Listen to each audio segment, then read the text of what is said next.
अस्सलाम वालेकुम class 7। I hope you all are fine.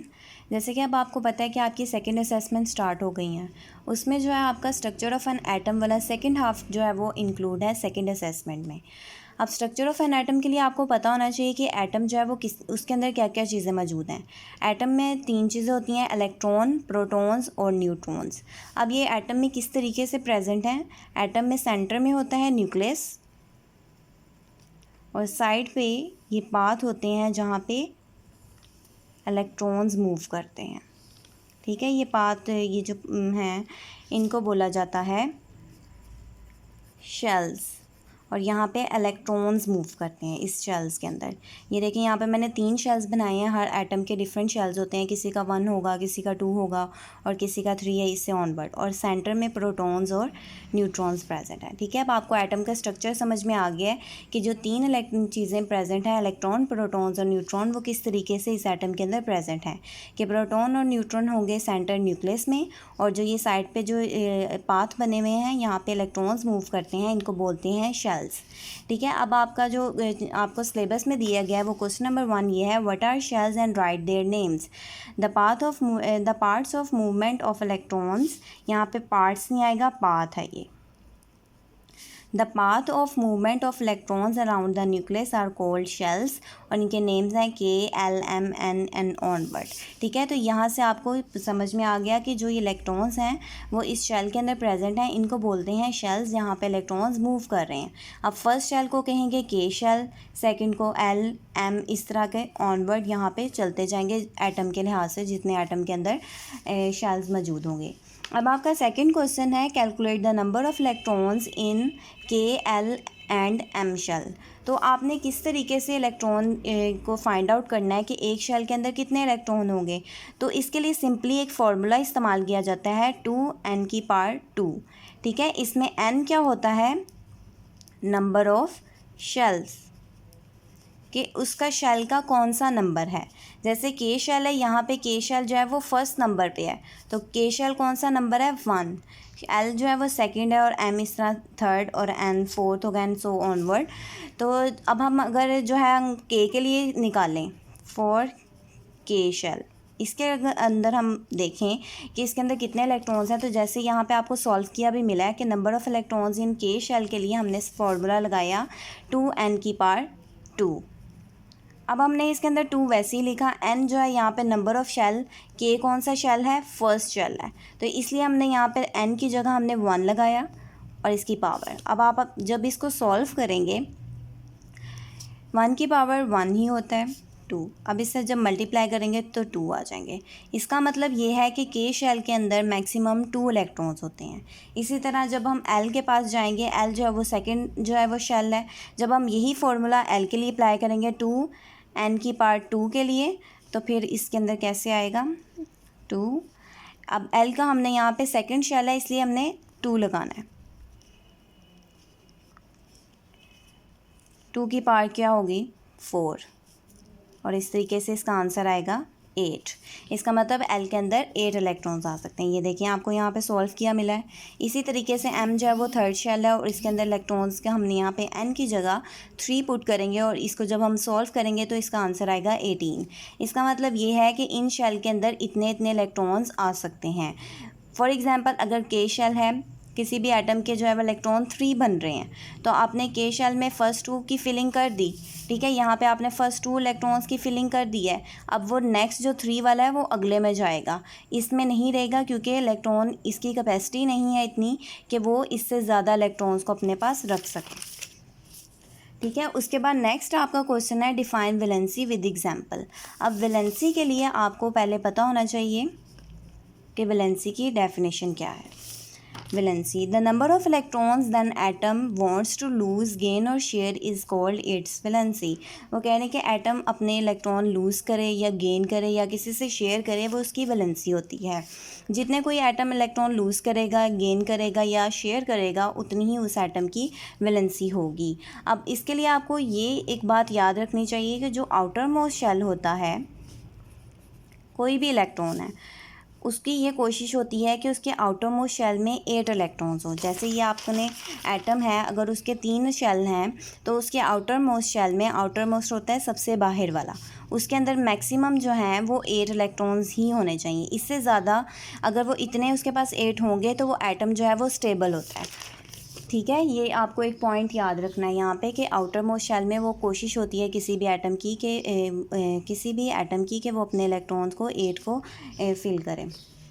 या जैसे कि के है तो उसमें 2 ही रखेगा, एल है तो उसमें 8 रखेगा, इसी तरह एम है उसके अंदर 18 होंगे। ठीक है, इतने शेल के अंदर होंगे।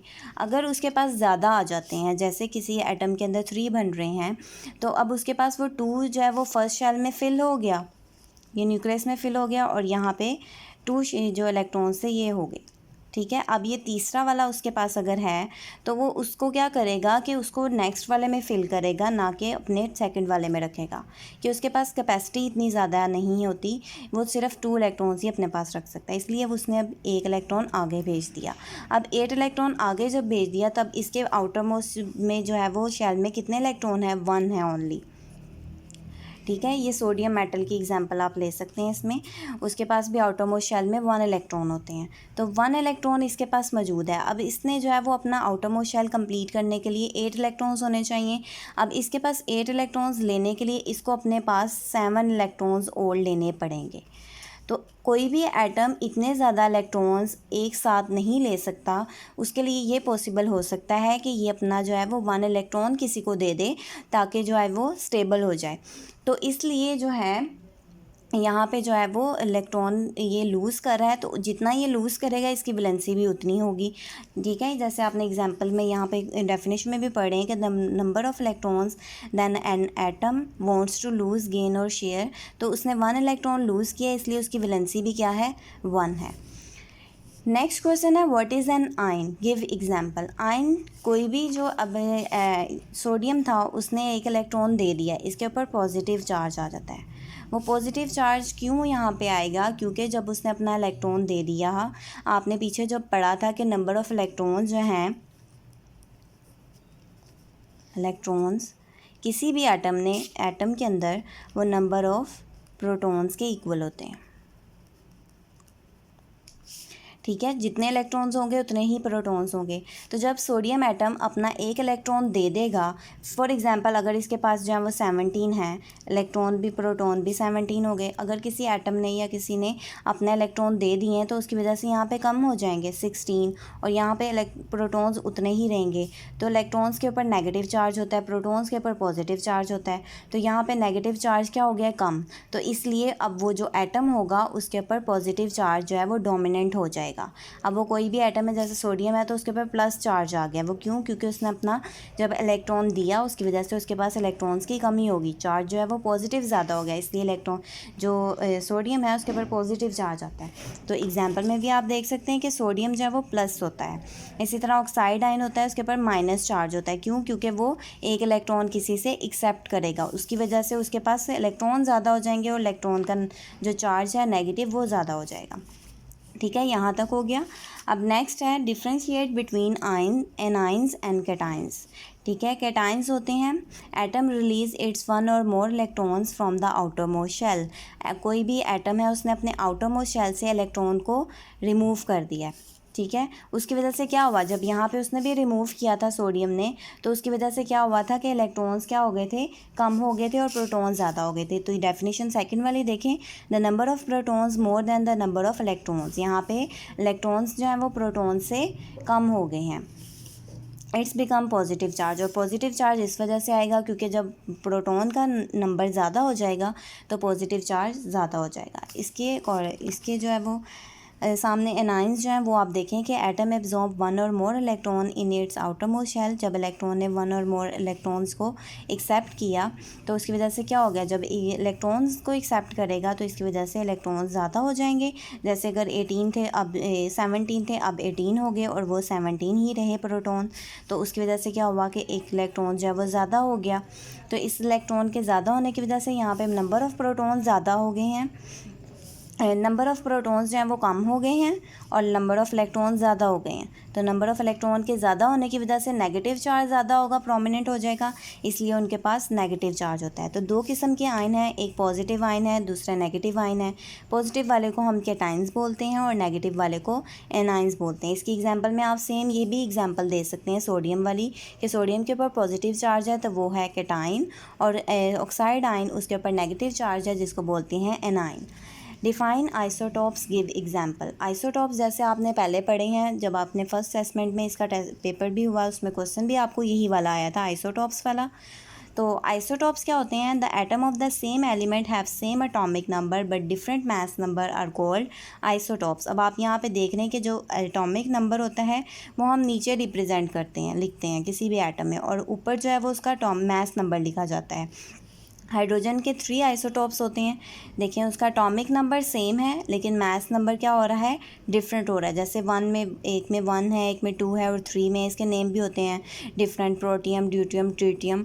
ठीक है, वो आपको भी याद करने की ज़रूरत नहीं है, सिर्फ आप ये एग्जाम्पल के तौर पर इतना याद रखें कि यहाँ पर जो है वो ये एज इट इज़ आप एग्जाम्पल याद कर लें कि इसमें इलेक्ट्रॉन, इसके जो है वो एटॉमिक नंबर इसका 1 ही रहेगा तीनों में, लेकिन मास नंबर डिफरेंट होता जाएगा 1, 2 एंड 3।